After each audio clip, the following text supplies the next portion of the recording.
আজকে রেসিপি করে দেখাবেন এই সপ্তাহে সেরা রেসিপি বিজয়ী ব্রাহ্মণবাড়িয়া থেকে এসছে বারকিয়া আজম। ওয়ালাইকুম আসসালাম, কেমন আছেন? এই তো ভালো। তুমি বলেন, আজকে তুমি আমাদের কি রেসিপি করে দেখ? মজু। দর্শক, এই রেসিপিটি করতে কি কি উপকরণ লাগছে চলুন একবার দেখে আসি। টক দই 1 কাপ, ফ্রেশ ক্রিম 2 টেবিল চামচ, কনডেন্স মিল্ক আধা কাপ, বিস্কুট পরিমাণ মতো। টক দইটা, আচ্ছা, টক দই 1 কাপ নিয়েছেন। হ্যাঁ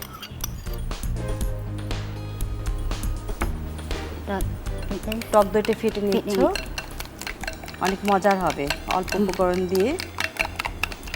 আচ্ছা, দইটাকে খুব ভালো করে ফেটে নিতে হবে।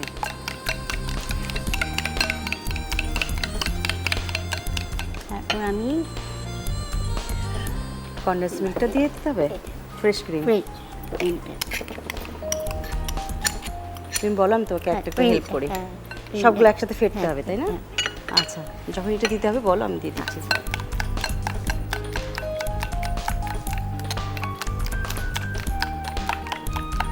এখানে টক দই নিয়েছো 1 কাপ, হ্যাঁ, ফ্রেশ ক্রিম নিয়েছো হাফ কাপ, আর কনডেন্স মিল্ক নিয়েছো 1 কাপ। এটাকে এখন দেবো। হ্যাঁ,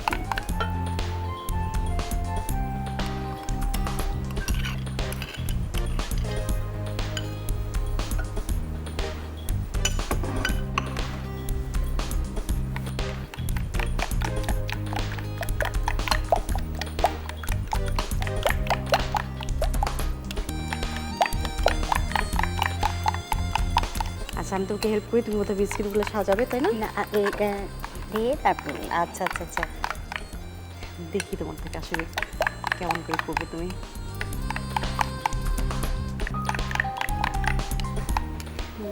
পিটানো শেষ। আচ্ছা,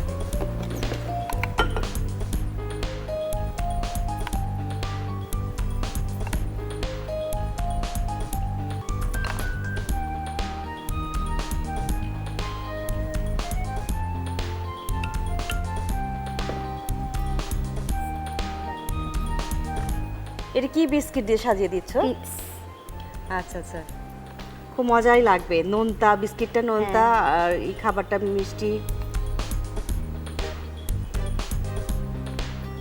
মানে এটা লেয়ারে লেয়ারে বিস্কিট আর এটা লেয়ার দিয়ে দিচ্ছ, তাই না? আচ্ছা, দেবো? হ্যাঁ, এই পাশে। আচ্ছা আচ্ছা,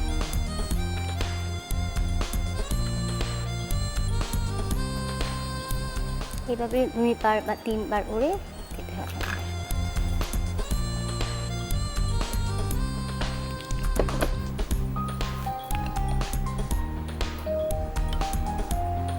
এটা তো সাথে সাথে সার্ভ করা যায় না, তাই না? না না, ফ্রিজে রাখতে হবে।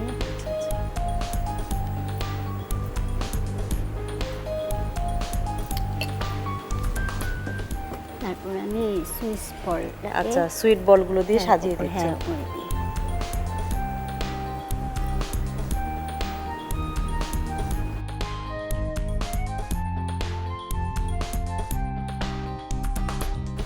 আমার রান্না শেষ। মজু এই আপনার। দর্শক, এর প্রস্তুত প্রণালীটি আরেকবার দেখে আসি চলুন। বাটিতে টক দই দিয়ে ফেটে নিন, এরপর ফ্রেশ ক্রিম ও কনডেন্স মিল্ক দিয়ে ভালোভাবে মিশিয়ে নিন। এবার একটি পাত্রে মিক্সচার ও বিস্কুট লেয়ার করে সাজিয়ে পরিবেশন করুন মজু। তোমাকে অনেক ধন্যবাদ এই সপ্তাহে সেরা রেসিপি বিজয় হওয়ার জন্য। প্রাণের পক্ষ থেকে তোমার জন্য উপহার। Thank you. আপনাকেও ধন্যবাদ, এনটিভিকেও ধন্যবাদ, প্রাণ মশলাকেও ধন্যবাদ। ধন্যবাদ তোমাকে।